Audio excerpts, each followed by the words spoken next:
고린도전서 11장 17절에서 27절입니다. 내가 명하는 이 일에 너희를 칭찬하지 아니하나니 이는 저희의 모임이 유익이 못되고 도리어 해로움이라. 첫째는 너희가 교회에 모일 때 너희 중에 분쟁이 있다함을 듣고 대강 믿노니 너희 중에 편당이 있어야 너희 중에 옳다 인정함을 받은 자들이 나타나게 되리라.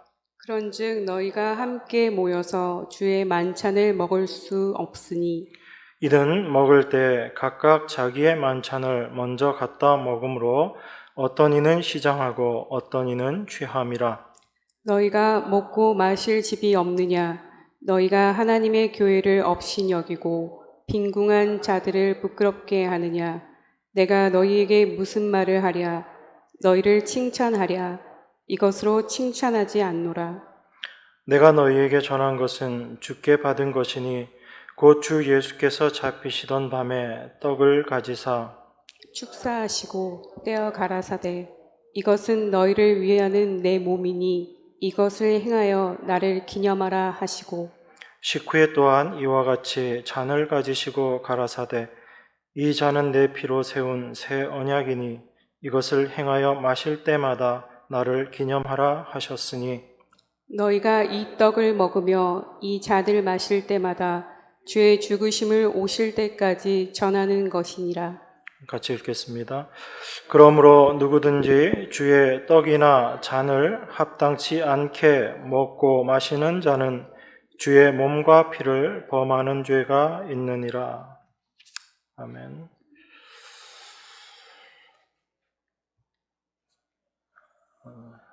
교회 존재 이유를 우리가 생각을 해보면 우리가 여러 가지 이야기들을 할 수 있지만 사실 딱 한 가지입니다. 그것은 바로 예수 그리스도의 십자가만을 자랑하는 것입니다. 그런데 십자가만을 자랑한다라고 했을 때 우리가 생각해야지 되는 것이 있습니다. 그것이 무엇인가 하면 십자가 외에 교회가 붙잡고 있고 의지하고 있고 중요하다라고 생각되는 그 모든 것들을 내려놓아야지 된다라는 이야기입니다. 그것이 부인되어지지 않고 십자가만을 자랑한다라는 것이 있을 수 없는 것이다라는 것을 우리가 생각해야지 됩니다. 많은 교회들이 교회가 하는 여러 가지 일들에 대해서 자랑을 합니다.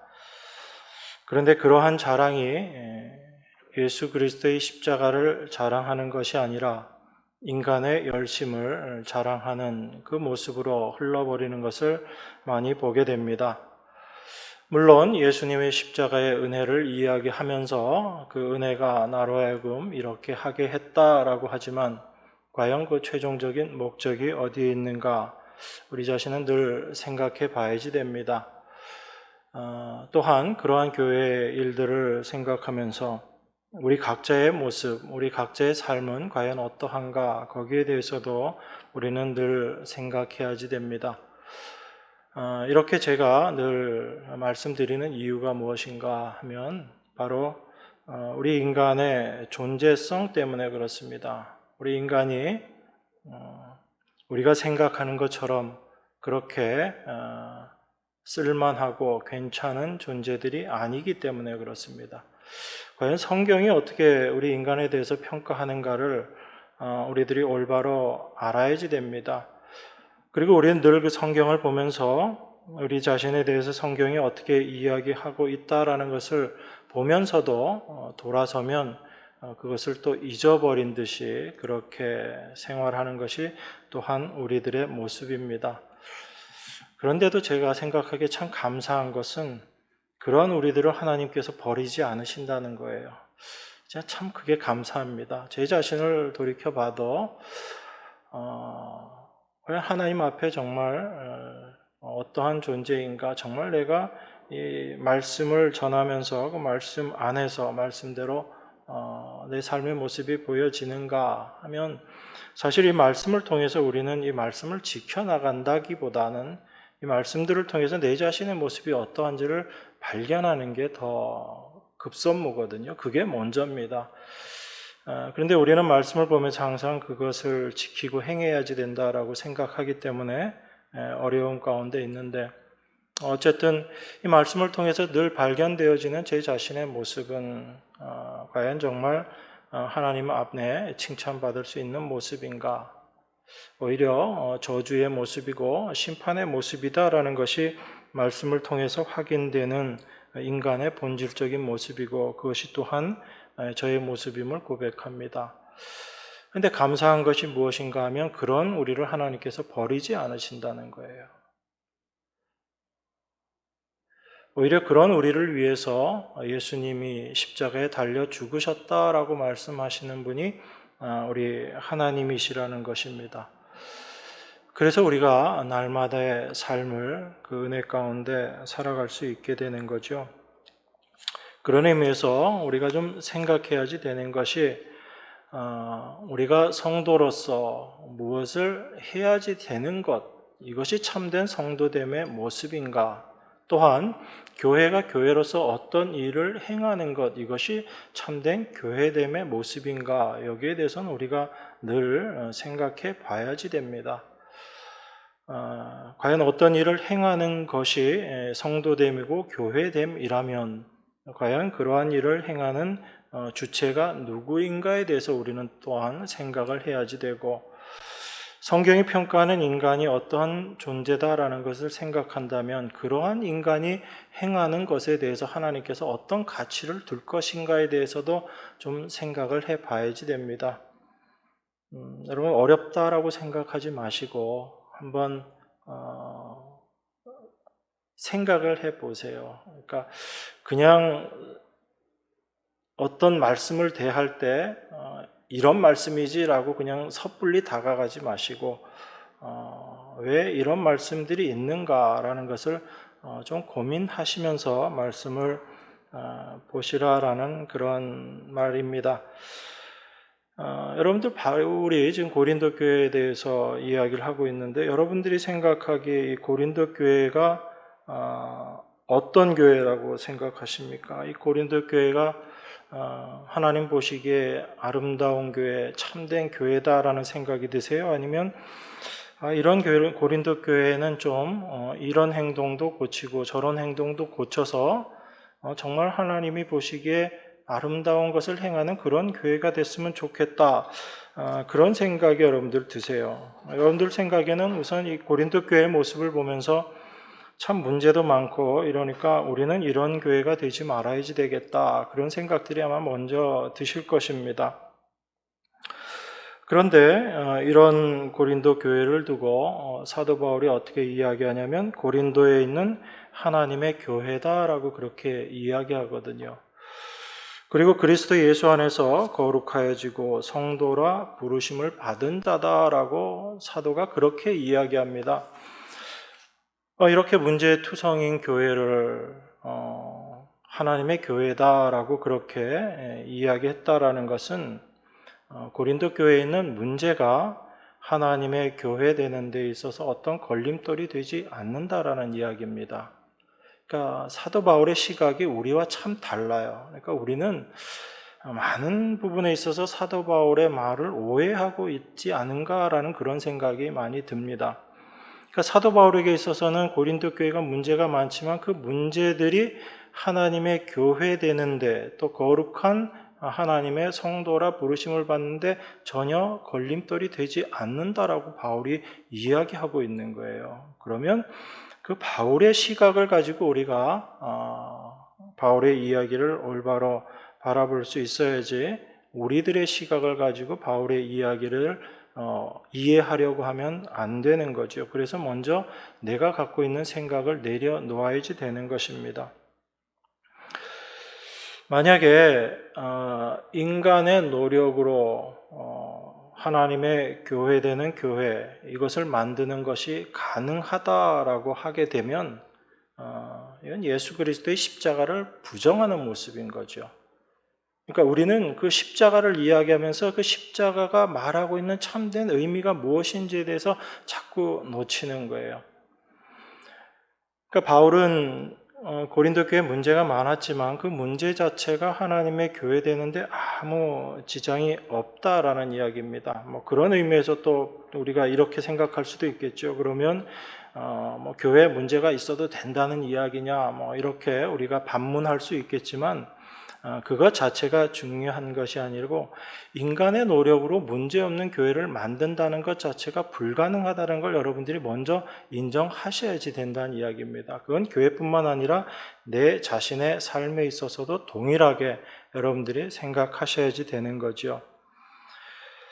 그런 의미에서 문제없는 교회 만들기 위해서 애쓰자, 수고하자, 열심을 내자라는 것은 어찌 보면 좀 헛된 이야기일 수 있습니다. 우리 인간이 어떤 노력으로 무언가 하나님이 원하시는 그 모습을 만들어 내야지 된다라는 것 자체를 우리가 좀 잘 깊이 있게 생각해 봐야지 됩니다. 뭐 그렇다고 해서 바울이 교회에 문제 있는 것 이런 것들을 정당화시키는 그런 이야기는 아닌 거죠.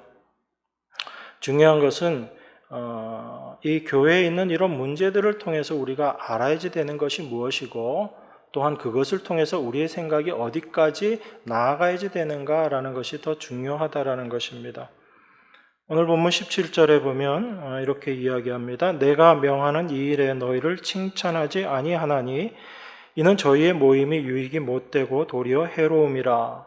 첫째는 너희가 교회에 모일 때에 너희 중에 분쟁이 있다 함을 듣고 대강 믿노니 너희 중에 편당이 있어야 너희 중에 옳다 인정함을 받은 자들이 나타나게 되리라.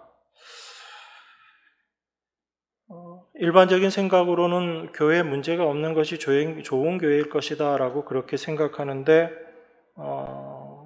사도는 지금 이 교회에 고린도 교회에 편당이 있다라고 이야기합니다. 분파가 있고 분당이 있다라는 이야기죠.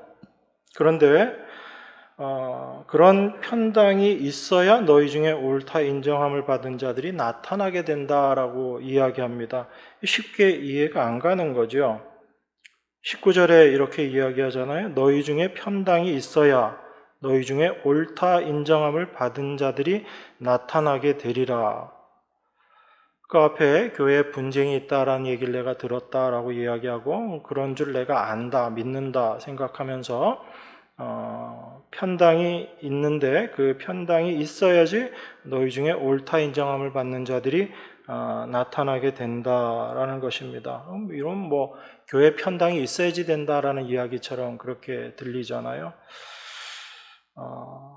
이렇게 바울의 말을 우리가 생각해 보면 편당이 있음으로 말미암아 하나님의 인정을 받는 사람이 나타났다라고 그렇게 얘기하면 이 편당이라는 것이 하나님의 사람을 드러내는데 도구로 쓰였다라는 이야기인 거죠. 그러니까 우리는 편당, 분당, 뭐 분쟁, 어쨌든 끼리끼리 모여서 서로 이렇게 안 좋게 얘기하고 헐뜯고 하는 그런 모습일 것인데 아주 극단적인 모습은 또한 이게 드러나지 않지만 서로 자기하고 편한 사람들끼리만 모여서 이렇게 하는 것 교회에서 많이 보게 되잖아요. 겉으로 드러났던 드러나지 않았던 그런 모습들인데 바울은 그런 것을 통해서 하나님의 인정을 받는 사람이 나타난다라고 이야기하는 거 보면 그런 편당이 하나님께로부터 인정받는 사람을 드러내는데 하나님께서 도구로 그 편당을 도구로 사용하셨다라는 그런 의미가 되는 거예요. 그러니까 참 쉽지 않습니다. 우리가 인간의 생각으로 우리가 기존에 갖고 있던 생각으로 바울의 말을 이해한다라는 게 그렇게 쉽지 않아요. 근데 바울이 왜 이렇게 이야기하는가? 이건 1차적으로 바울은 그걸 먼저 확인하는 거죠. 우리에게 교회에 편당이 없을 수 없다라는 겁니다. 우리는 자꾸 그런 것들이 없어야 좋은 교회, 아름다운 교회, 참된 교회라고 생각을 하는데 바울의 시각은 교회에 그런 것이 없을 수가 없다라는 이야기예요. 겉으로 드러나는 그런 편당이 혹시 없다라고 할지라도 인간의 본성 자체가 자기 중심으로 살아가는 것이 인간의 본성이기 때문에 드러나지 않는 편당이 늘 교회에 존재한다라는 게, 이게 지금 바울이 고린도 교회를 통해서 우리에게 이야기하고 싶은 거거든요. 그런데 우리는 그냥 편당은 옳지 않은 거니까 그런 거 없는 교회 만들어야지, 그게 좋은 교회지라고 생각하고, 겉으로 드러나는 편당이 없는, 분당이 없는, 파당이 없는 그런 교회만을 생각합니다. 그런 점에서 바울의 시각과 우리의 시각이 많이 좀 다르다라는 걸 여러분들이 먼저 생각해야지 돼요. 여러분들, 이 편당, 파당이 있는 거는 왜 그렇죠? 왜 이런 일들이 생기죠?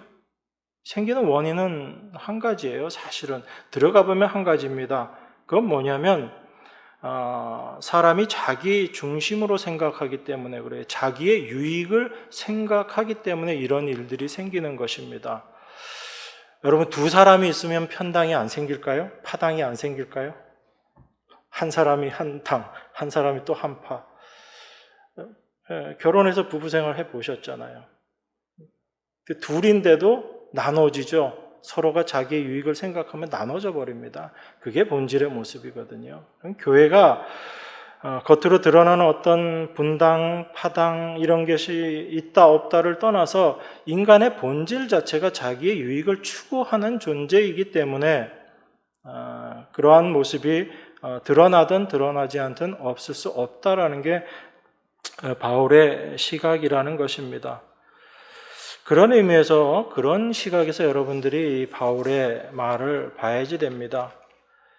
그래서 이 땅 위에 세워진 교회, 이 교회는 분명히 겉으로 드러나는 그 모습이 어떠하든지를 불문하고 그 인간의 본성으로 인해서 다 그러한 편당이 있는 그런 모습으로 존재한다라는 것입니다.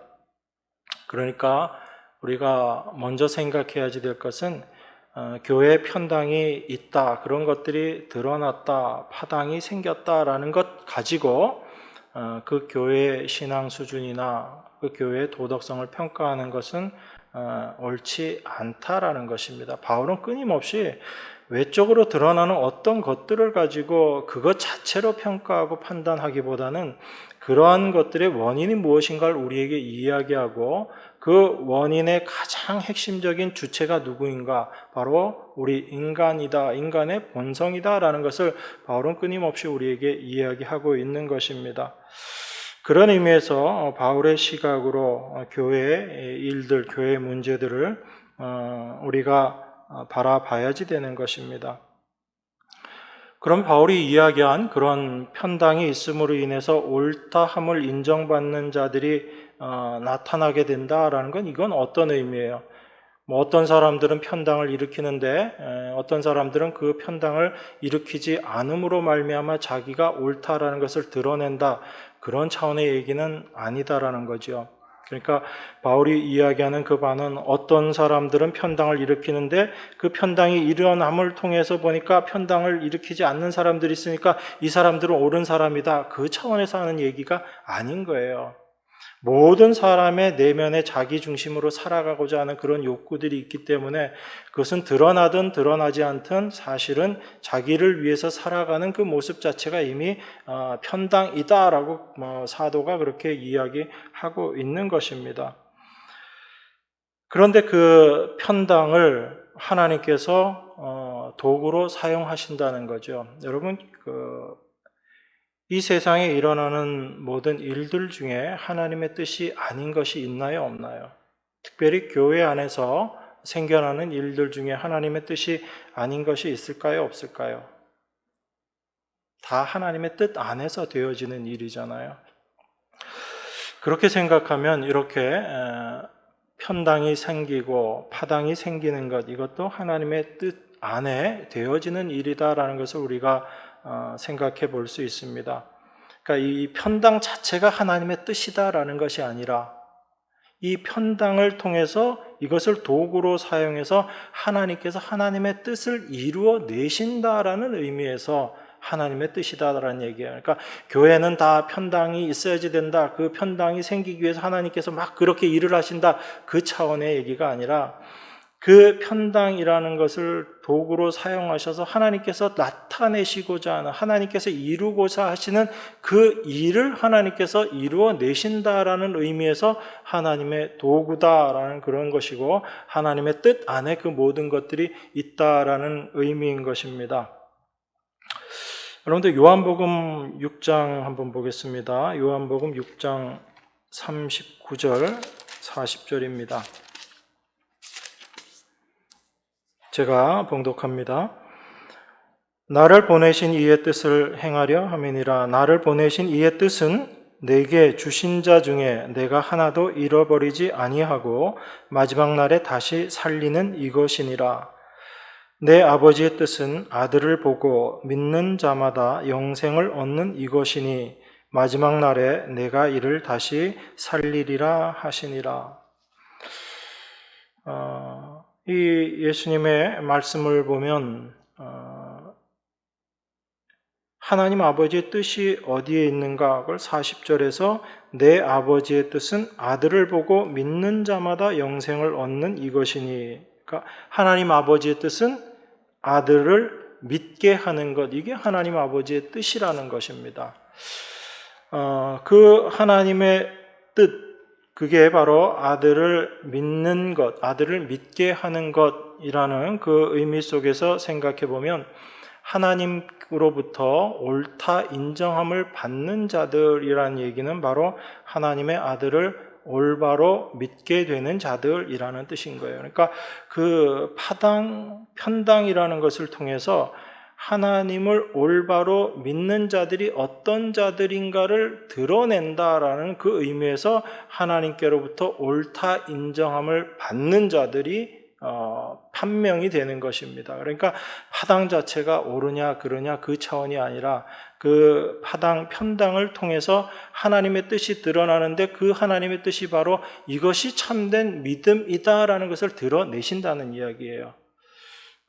그래서 여러분들이 그것을 좀 잘 이해하셔야지 되는 것입니다. 그럼 그거 어떤 내용인가?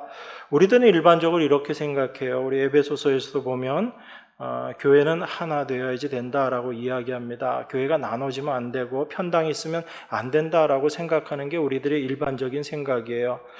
에베소서 4장 3절에서도 보면 성령이 하나 되게 하신 것을 힘써 지켜라라고 그렇게 이야기하잖아요. 그러니까 성령이 하나 되게 하신 것, 우리가 하나 되게 하는 거 아니에요. 성령이 하나 되게 하셨다는 얘기입니다. 그걸 힘써 지키라는 얘기거든요. 그러니까 우리가 뭘 노력을 해서 하나 되는 것도 사실은 아닌 건데 우리는 자꾸 나눠져 있으니까 교회 안에 발견되어지는 건 자꾸 나눠져 있는 모습이니까 어떻게 이거 하나 되게 하려고 하고 그렇게 하는 게 하나님이 우리에게 맡기신 뜻이다. 그래서 교회는 그 일에 대해서 열심을 해야지 된다라고 그렇게 생각하는 것입니다. 그런데 그 하나됨의 의미가 무엇인지 우리가 자꾸 오해하는 거예요.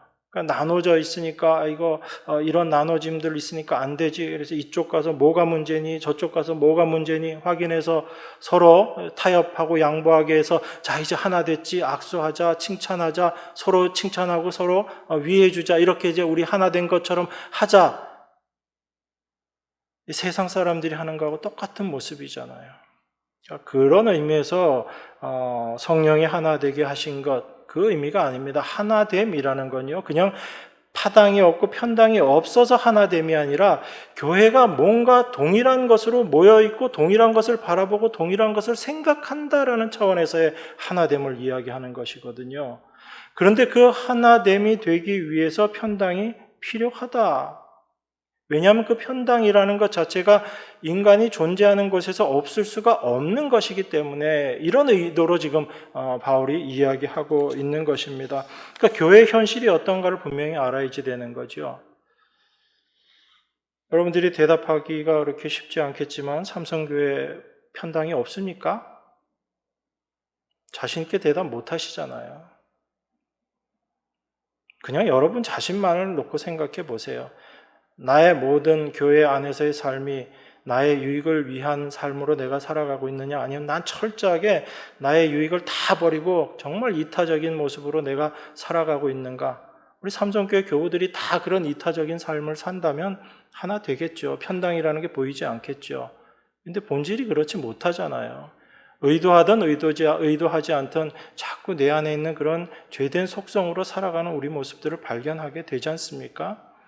그렇다면 겉으로 어떤 누구파 이런 게 없다 하더라도 우리는 은연중에 그러한 모습으로 살아가고 있다라는 거예요. 그게 교회 안에 없을 수 없다라는 게 사도 바울이 지금 이야기하고 있는 그런 모습입니다. 그런데 그러한 모습 속에서 우리가 하나 발견하게 되고 우리가 희망을 갖게 되는 게 있어요. 그게 뭐냐면 편당이 없는, 그런 파당이 없는 세계를 우리가 확인하게 되는 거예요. 그게 어떤 세계죠? 우리가 열심을 내서 만들어내는 그러한 세계가 아니라 예수 그리스도를 통해서 이루어진 세계, 예수 그리스도를 통해서 만들어진 그 세계, 그것은 우리의 욕심과 우리의 유익과 그 모든 것을 떠나서 온전히 하나 되어 있는, 편당이 없는 그 그리스도 안의 세계를 우리가 확인하게 되잖아요. 그래서 우리 안에 소망이 있는 거예요. 우리가 신앙생활을 하면서 우리 자신의 모습을 보면 도저히 안 될 것 같은데 그리스도로 말미암아 하나 되어지는 그 세계를 우리가 발견하게 되잖아요. 그래서 우리는 그 그리스도의 세계를 발견함으로 말미암아 우리가 지금까지 붙잡고 있었던, 내가 의지하고 있었던 교회는 이렇게 해야지 돼라고 생각했던 그 생각들을 내려놓게 되고 그리스도의 은혜로 말미암아 완성되어져 있는 그 세계, 참으로 하나 되는 세계, 내가 내 자신을 주장하지 않는 그 세계, 그것을 우리가 추구하게 되고 그걸 바라보게 되는 거죠. 그렇게 될 때 우리들의 삶 가운데 고백되어지는 게 한 가지 있습니다. 그게 뭐냐면 바로 우리가 이 눈에 보이는 교회의 가치를 두고 이걸 목적으로 살아가던 그 시각에서 참된 구원은 예수 그리스도께 있는 것이구나라는 것을 깨닫게 되는 거예요. 우리가 뭔가를 행해서 무언가를 해서 우리가 원하는 어떤 교회의 모습을 만들고 또 참된 성도의 모습을 내가 만들려고 했던 그 생각에서 우리가 벗어나서 내가 무엇을 하는 것이 아니라 그리스도 안에 그 모든 것들이 완성되어 있구나라는 것을 우리가 깨닫게 되는 거죠. 그래서 참된 구원은 오직 그리스도께만 있습니다라는 것을 우리가 고백하는 그 모습이 되어지는 거예요. 그러니까 편당을 없애야 되느냐, 이게 좋은 거냐, 나쁜 거냐라는 것을 생각하기 이전에 편당을 이룰 수밖에 없는 우리 자신의 모습을 깨닫게 되고, 그런데 우리들이 만들어낼 수 있는 것은 절대로 불가능한 이 모습인데 그리스도 안에서 그 세계가 이미 완성되었다라는 것을 우리가 알게 되고 그 그리스도만 우리가 고백하게 되는 그 모습으로 우리의 시각이 바뀌어지고 생각이 바뀌어지는 거죠. 이게 바로 교회의 하나됨이라는 거거든요. 사도가 에베소서에서 이야기하는 성령이 하나 되게 하신 것이라는 의미가 바로 그거예요.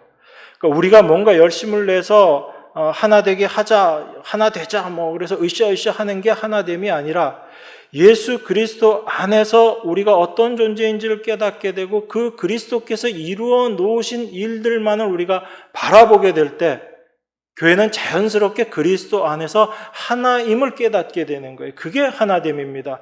그런데 여전히 우리의 모습, 내 자신의 모습을 보게 되면 어떤 모습으로밖에 안 드러나는 거예요.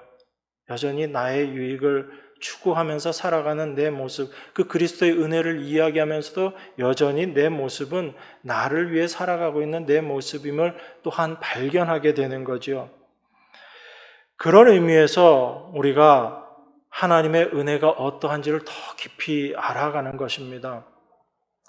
그러니까 여러분, 파당이 없고 편당이 없는 게 이게 하나됨이 아니라 참된 하나됨은 그리스도만을 의지하고 그리스도만을 바라보는 그 모습이 되는 것, 그것이 하나됨이거든요. 그게 바로 성령이 우리 안에서 이미 하나 되게 하신 것이다라고 사도가 이야기하는 것입니다. 그러니까 여러분들이 이 편당이나 파당 이것 자체를 죄라고 생각하지 마세요. 정말 죄는 뭐죠? 편당이 죄가 아니라 정말 죄는 인간 자체가 죄인 거예요. 그런데 그건 바라보지 않고 그냥 겉으로 드러나는 어떤 것들을 가지고 죄다, 죄가 아니다라고 생각하는 게 우리들의 모습인 거죠. 그러니까 누구는 편당을 짓고 파당을 짓고 저렇게 하는데 나는 그렇지 않으니까 나는 괜찮은 성도다라고 스스로 인정받고 자기 자신을 그렇게 생각하고 싶은 거죠. 애써 자기 자신의 본질을 잊어버리고 싶어 하는 것입니다. 그렇게 될 때는 절대 그리스도의 십자가가 드러날 수 없어요. 제가 교회됨의 목적, 교회의 가장 큰 목적이 뭐라고 그랬죠? 그리스도의 십자가만을 자랑하는 것. 성도의 성도됨도요, 동일합니다. 그리스도의 십자가만을 자랑하는 것입니다. 그 그리스도의 십자가를 자랑하는 것에 나의 자랑이 있을 수 있어요, 없어요? 내가 자랑할 게 있는데 나는 겸손해서 자랑 안 한다가 아닌 거예요. 우린 자꾸 그렇게 생각하는데 애초에 자랑할 것 자체가 없는 것이 우리들의 모습인 것입니다. 그것이 십자가 앞에 섰을 때의 내 모습이라는 거예요. 그러니까 편당이라는 것이 있느냐 없느냐가 그 편당이 죄냐 죄가 아니냐 이것이 아니라 인간 자체가 죄라는 것을 깨달아야지 됩니다. 그런 의미에서 편당이라는 것은 인간이 죄된 존재다라는 것을 드러내는 그런 하나의 현상일 뿐인 거죠. 나는 내가 정말 죄된 존재인지 몰랐는데 나를 통해서 나오는 걸 보니까 죄예요. 그러면 내가 어떤 존재란 이야기죠? 내가 바로 죄의 본질 자체다라는 것이죠. 그래서 우리는 내가 겉으로 드러나는 어떤 이런 나쁜 행위라고 생각하는 죄된 행위라는 것을 행하지 않고 그걸 끊어버림으로써 의인되는 게 아니에요. 우리 본질 자체가 죄다라는 것을 알게 될 때 나에게서 나올 수 있는 건 죄밖에 없다라는 것을 인정하게 되고 그렇게 됐을 때 나의 행함에 대한 가치를 내려놓게 되죠. 그렇게 됐을 때 내가 뭔가를 행하려고 하는 것 이걸 다 내려놓게 되는 겁니다. 이건 여러분들이 뭐 아무것도 안 한다라는 그런 이야기가 아니라 나의 어떠한 행함도 나의 구원에 아무 영향을 끼칠 수 없다라는 것을 고백하는 것이고 나의 구원은 오직 하나님의 은혜, 예수 그리스도의 십자가에만 있다라고 그렇게 생각되어지는 또 그렇게 생각하는 그 모습인 거예요. 그런 의미에서 나의 행함, 나의 존재를 부정하는 것이다라는 말씀을 드리는 겁니다. 여러분들이 내 행함을 부정한다라고 해서 여러분들이 아무것도 안 하고 행하지 않는 거 아니잖아요. 열심히 수고하고 노력하고 애쓰죠. 그렇지만 그 모든 것들이 내 능력, 내가 뭔가를 행하는 것이 아니다라는 것을 먼저 알게 될 때 그 일들을 통해서 이루어지는 그 일에 대해 우리가 하나님 앞에 감사하는 모습으로 나아갈 수 있는 거죠.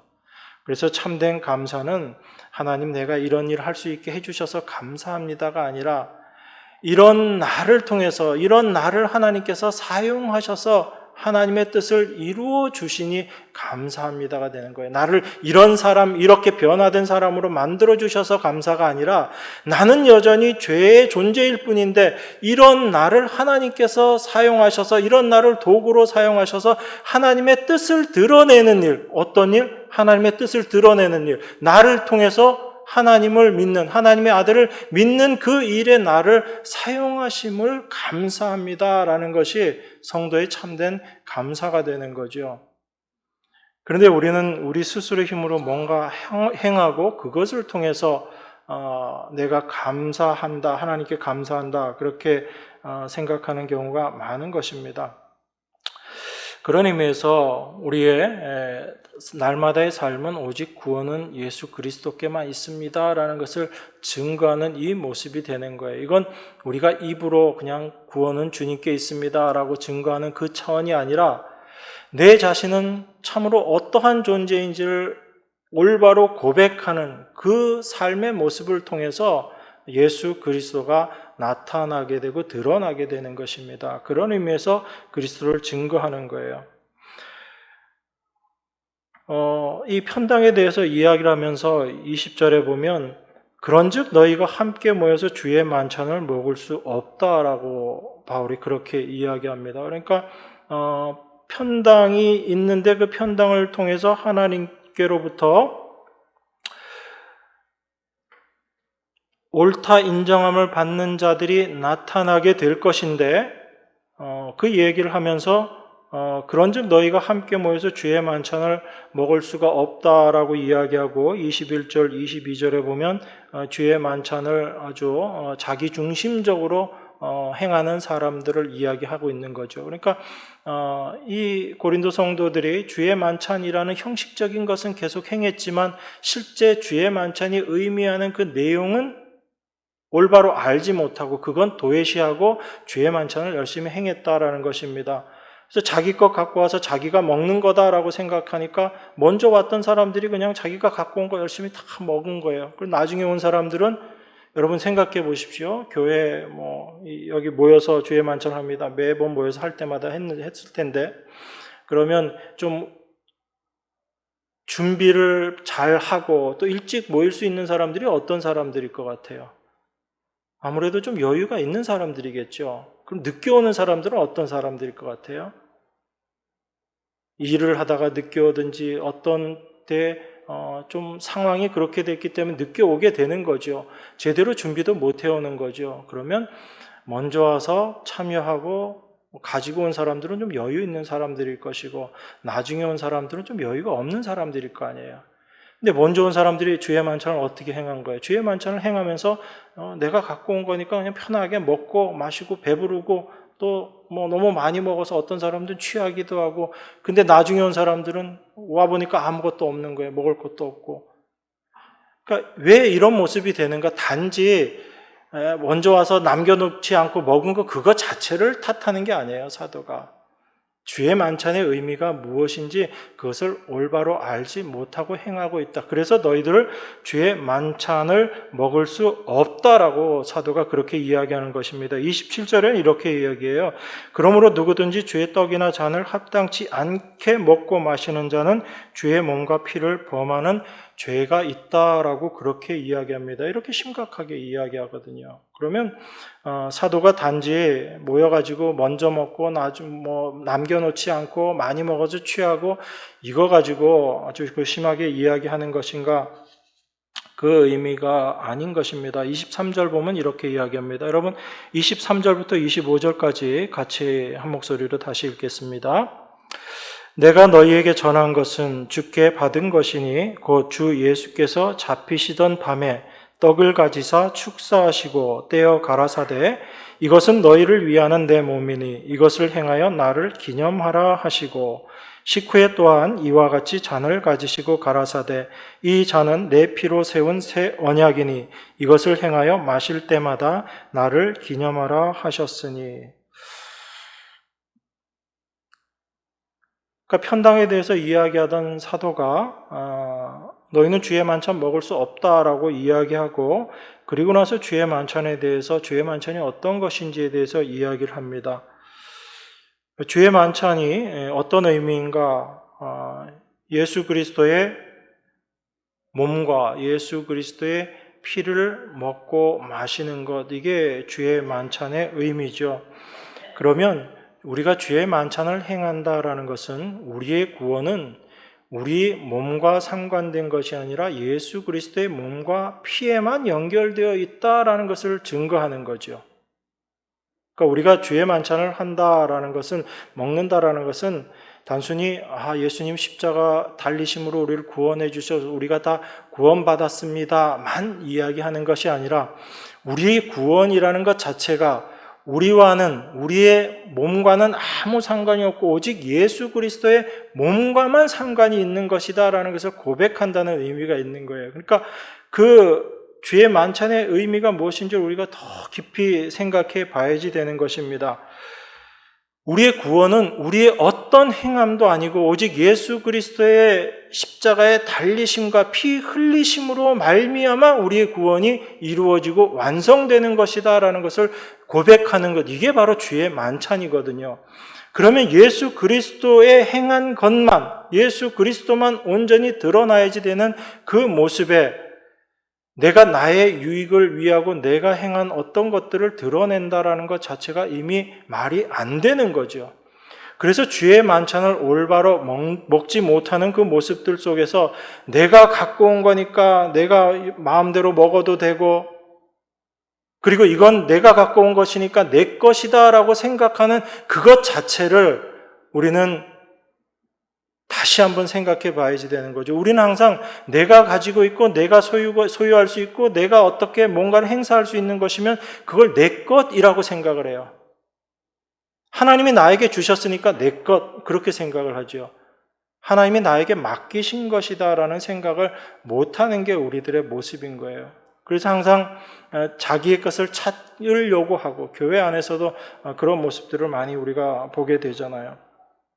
그런 의미에서 우리가 예수 그리스도의 몸을 먹고 피를 마신다라는 이야기는 바로 우리 몸에서 나오는 것은 그 어떠한 것도 가치가 없습니다라는 것을 고백하는 모습인 거예요. 단순히 예수님 십자가로 구원받았습니다가 주의 만찬에 참여하는 것이 아니라 우리의 구원은 오직 예수 그리스도의 몸과 피로 말미암아 이루어지고 완성되는 것입니다라는 것을 고백하는 것, 이게 바로 주의 만찬을 참여하는 거죠.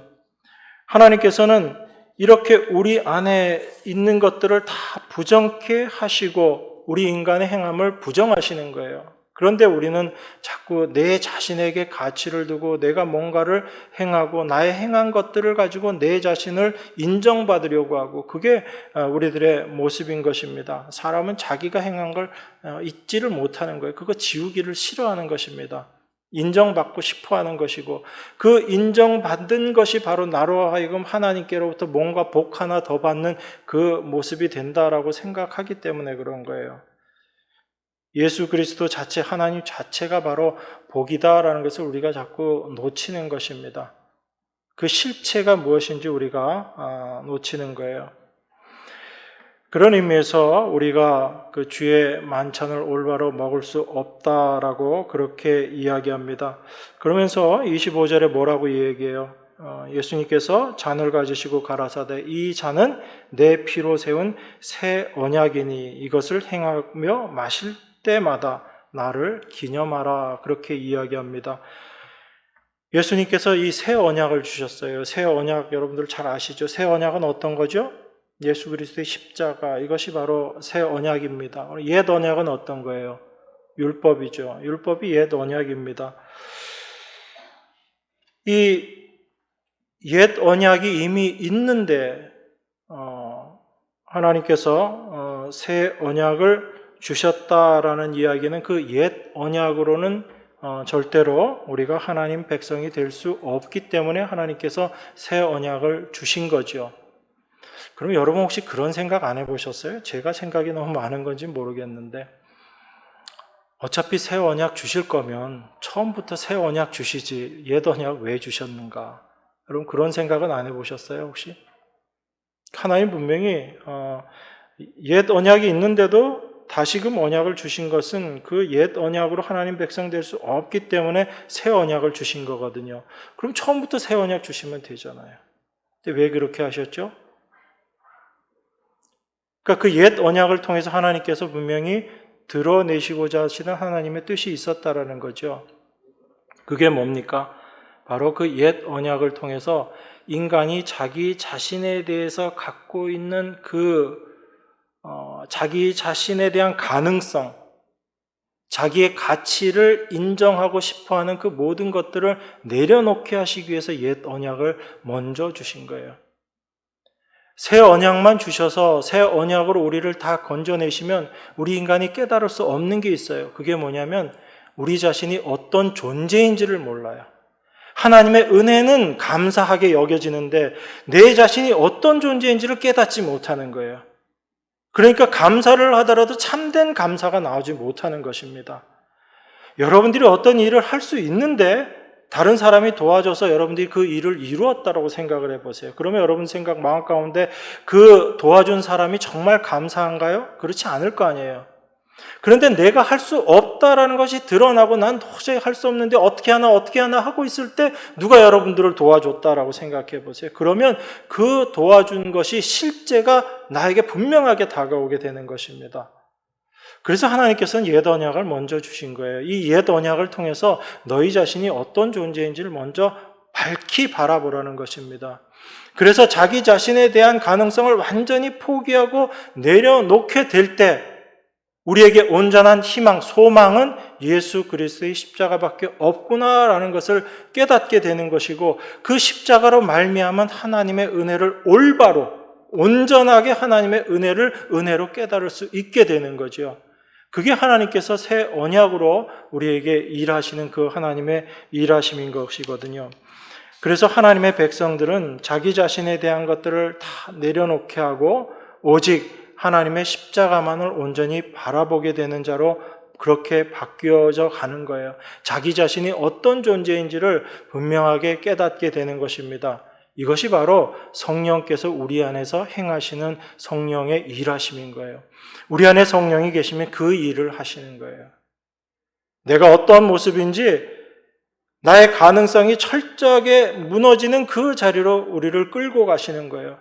그전에는 내 자신에 대해서 조금이라도 가능성을 두고 내 스스로에 대해서 생각하는 그런 마음들이 있었는데 그 모든 것들을 내려놓게 하시는 거예요. 그런데 우리 스스로는 그 일을 못 하거든요. 그래서 성령께서 우리 안에서 그 일을 행하시는 것입니다. 그러니까 우리가 예수 그리스도를 올바로 바라보는 것도 그리스도의 영이신 그 성령이 우리 안에 오심으로 말미암아 올바로 주님의 일하신 것을 깨닫게 되는 거예요. 우리가 십자가를 이야기하면서도 그 십자가의 의미가 무엇인지 우리가 올바로 알지 못하지만 참된 십자가의 의미를 알게 되는 것도 성령으로 말미암아 우리가 깨닫게 되는 거예요. 그래서 이렇게 주의 만찬에 대해서 주의 죽으심 이것을 우리가 끝까지 전하는 것, 이게 바로 주의 만찬을 행하는 것이다라고 26절에서 이렇게 이야기합니다. 너희가 이 떡을 먹으며 이 잔을 마실 때마다 주의 죽으심을 오실 때까지 전하는 것이니라 이렇게 이야기합니다. 그러니까 주의 만찬이라는 것은 바로 주의 죽으심을 우리가 전하는 것, 이게 주의 만찬이다라는 이야기예요. 예수님께서 우리 죄를 위해서 십자가에 달려 죽으셨습니다. 이것만을 단순히 고백하는 그것이 주의 죽으심을 이야기하는 그것이 아니라 바로 주의 죽으심이 아니면 우리가 절대 구원될 수 없다라는 것은 우리는 그 구원에 아무런 일도 할 수 없는 존재다라는 것을 고백하는 것이, 주의 죽으심이 아니면 절대로 그 구원은 되어질 수 없는 것이다라는 것을 아는 것, 이것이 주의 죽으심을 전하는 것이에요. 만약에 우리가 어떤 가능성이 있다면 주님이 죽으실 이유가 없는 거죠. 그러니까 주의 죽으심을 전한다라는 것은 우리의 모든 가능성을 내려놓고 포기하는 그 자리까지 끌고 가신다는 얘기예요. 그게 바로 성령이 우리 안에서 하시는 일입니다. 그래서 이것을 요한복음 6장 53절에서는 이렇게 이야기하는 거예요. 내가 진실로 진실로 너희에게 이르노니 인자의 살을 먹지 아니하고 인자의 피를 마시지 아니하면 너희 속에 생명이 없느니라 라고 이야기하는 것입니다. 그러니까 생명이 있느냐 없느냐는 얼마나 신앙생활 열심히 잘하느냐 못하느냐를 그걸 이야기하는 것이 아니라 주의 죽으심을 올바로 증거하고 있는 존재인가, 내가 주의 죽으심을 올바로 깨닫고 있는가 없는가를 아는 거예요. 주의 죽으심을 인정하는 것, 그것이 바로 주의 살을 먹고 주의 피를 마신다라는 이야기거든요. 그러니까 여러분, 주의 살을 먹고 주의 피를 마신다는 것을 여러분들이 오해하시면 안 되는 거예요. 주의 살을 먹고 주의 피를 마신다라는 의미는 철저하게 나의 가능이 부정되어지는 것, 내 자신의 죽음을 이야기하는 거예요. 그래서 나는 도저히 할 수 없는 그런 존재임을 고백하는 것이고, 그 고백을 통해서 예수 그리스도의 죽으심만이 나를 구원하였다라는 그 고백, 그것이 바로 주의 죽으심을 전하는 것이고 주의 살과 피를 먹고 마시는 모습이다라는 것입니다. 그래서 바울이 왜 이 편당 이야기를 하면서 또 그 앞에서는 여자들이 머리에 쓴 것을 벗는 것 가지고 이야기했죠. 왜 여자들이 벗으려고 한다고 그랬죠? 머리에 쓴 것을 왜 벗으려고 했다고 그랬죠? 자기의 존재 가치를 인정받고 싶다는 거죠. 왜 여자들만 머리에 쓰고 기도하고 예언해야지 되는가? 그렇게 생각했던 겁니다. 나도 똑같은, 남자나 여자나 똑같은데 라고 그렇게 생각한 거죠. 인본주의적 관점에서 보면 참 좋은 이야기일 수 있습니다. 그렇지만 하나님 앞에서 보면 지금 바울은 여자가 단지 머리에 쓴 것을 벗으려는 것을 책망하는 게 아니라고 말씀드렸죠. 인간 존재 자체가 머리에 뭔가 쓴 거를 싫어한다는 이야기예요. 누가 나를 지배하고 나를 다스리는 거 싫어한다는 얘기입니다. 그거 벗겠다는 것. 그러니까 바울은 여자가 머리에 쓴 것을 벗는다는 그 모습을 통해서 인간의 본성이 하나님으로 인정하지 않고 자기가 하나님 되고자 하는 그런 본성이다라는 것을 그 일을 통해서 지금 드러내고 있는 거거든요. 그런 의미에서 책망을 하는 것입니다. 머리에 쓰는 것이 옳니 그르니 그 얘기가 아닌 거예요. 그러니까 바울의 모든 얘기들이 어디로 향하고 있는지를 우리가 잘 알아야지 되는 것입니다. 그런 의미에서 인자의 살과 피를 먹고 마신다라는 그 의미가 무엇인지 여러분들이 아셔야지 되는 거예요. 그게 바로 주의 죽으심을 우리가 날마다 전하는 것이고 그 주의 죽으심 가운데 우리 자신이 어떤 존재인가, 왜 주님께서 죽으실 수밖에 없었는가를 생각하면 우리 자신이 어떠한 존재인지는 너무나 분명하게 드러나게 되는 거죠. 그래서 하나님은 우리를 항상 그 자리로 끌고 가시는 것입니다. 그래서 우리에게 예수님께서 26절에서 그 말씀을 하시는 거예요. 너희가 이 떡을 먹으며 이 잔을 마실 때마다 주의 죽으심을 오실 때까지 전하는 것이다. 그것이 주의 만찬의 참된 의미인 거죠. 그렇기 때문에 주의 만찬을 행한다라는 그 속에서는 나의 나됨을 드러낸다라는 것 자체가 존재할 수 없는 거예요. 그런 의미에서 자기가 갖고 왔으니까 편안하게 먹고 이건 내 거니까 내가 마음대로 먹어도 된다라고 그렇게 주의 만찬을 행하는 자들에게 너희들은 주의 만찬을 범하는 죄를 범하는 것이다 라고 그렇게 이야기하는 것입니다. 그런 자들은 주의 만찬을 먹을 수 없다라고 사도가 그렇게 이야기하는 거예요. 여러분, 우리는 어떻게 우리의 삶을 날마다 살아가고 있는가를 분명히 아셔야지 됩니다. 우리의 어떤 행함도 아니고 하나님의 은혜로 우리가 날마다 살아가고 있다는 것을 여러분들이 날마다 고백하면서 살아가시는 게 참된 성도들의 모습인 거예요. 그걸 우리가 알지 못하면 하나님의 일하심이 어떤 것인지, 하나님의 열심이 무엇인지를 우리가 다 놓치게 됩니다. 하나님께서 이스라엘에게 가나안 땅에 들어가서 또 광야에서 절기들을 지킬 것을 이야기합니다. 특별히 가나안 땅에 들어가서 절기들을 지키라고 이야기하죠. 왜 절기들을 지키라고 이야기합니까? 그 절기들이 의미하는 바가 어떤 거예요? 그 모든 절기들은 하나님의 은혜를 이야기하고 있습니다, 여러분. 하나님께서 인도하신 그 약속의 땅에 들어가서 그 절기들을 지키면서 이스라엘은 뭘 생각해야지 되냐면 우리가 수고하고 우리가 열심을 내서 지금 이 가나안 땅에서 사는 것이 아니구나. 하나님의 은혜가 우리를 이 자리로 끌고 왔구나. 그것을 생각하면서 절기를 지키는 거예요.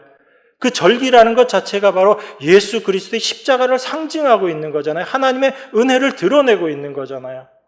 하나님의 은혜가 아니면 절대로 살 수 없는 존재였구나라는 것을 깨닫게 하시기 위해서 이스라엘에게 그 절기들을 지키라고 하나님께서 주신 거거든요. 그런데 만약에 그 절기들을 지키면서 우리는 이 절기를 이렇게 열심히 잘 지킨다. 그러니까 우리는 정말 하나님 앞에 괜찮은 사람들이야. 이렇게 생각한다면 그 절기를 올바로 지키는 걸까요? 아니잖아요. 그러니까 하나님의 말씀하신 것을 그냥 우리가 행해야지 될 어떤 것들로 가버리고 어떤 것들로 생각해버리면 우리는 그것을 행한 것 가지고 그걸 내 자랑으로 삼아버리는 거예요. 그게 유대인들의 모습이었고 바리새인들의 모습이었잖아요. 우리가 성경을 보면서 그 바리새인들을 욕하고 유대인들을 욕합니다. 그런데 우리 자신이 똑같은 죄를 범하고 있고 똑같은 행위를 하고 있다는 건 생각 못하는 거예요. 예수님은 그 바리새인들을 통해서 너희들 자신의 모습이 어떠한지를 밝히 보라라고 이야기하시기 위해서 그 바리새인들을 예수님께서 책망하시는 거거든요. 그런데 우리는 바리새인 따로, 우리 따로라고 생각합니다. 그 바리새인의 모습은 내 모습이 아니다라고 생각해요. 아니에요, 여러분. 그게 바로 우리 모습이라는 걸 알아야지 됩니다. 그래서 그 죄된 모습을 올바로 깨닫게 되는 것, 그게 성령이 우리 안에서 하시는 일이에요. 그래서 죄가 무엇인지, 의가 무엇인지, 심판이 무엇인지 너희로 책망케 하시겠다. 누가? 성령이 그 일을 행하시겠다는 거죠.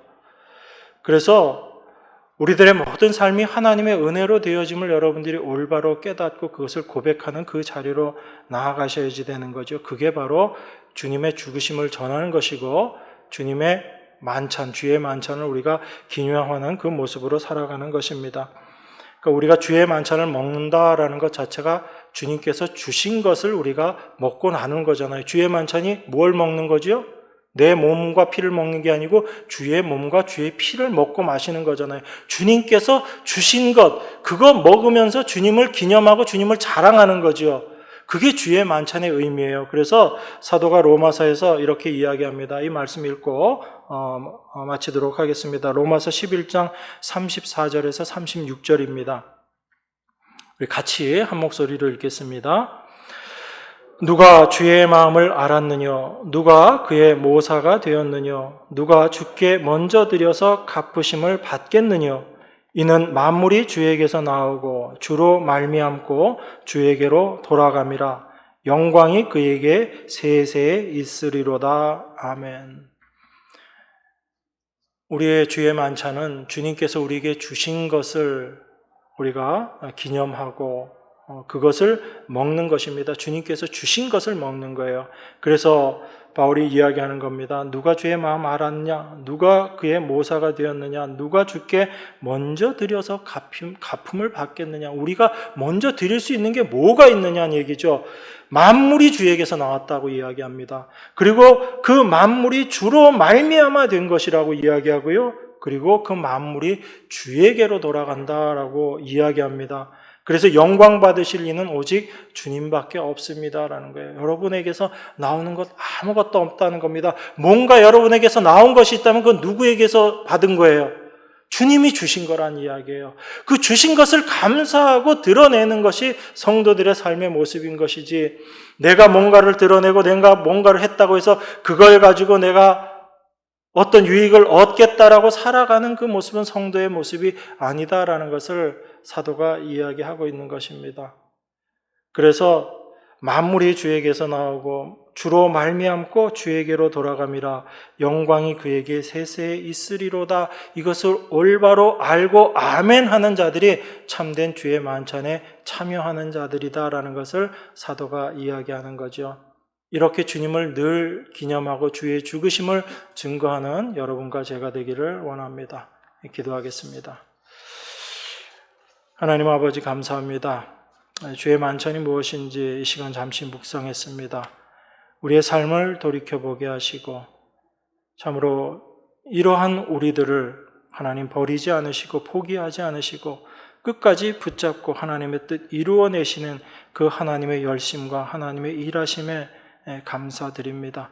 날마다 우리 삶에 오직 주님만 드러나며 하나님의 은혜만을 감사하는 삶으로 드러날 수 있도록 은혜로 함께하여 주시옵소서.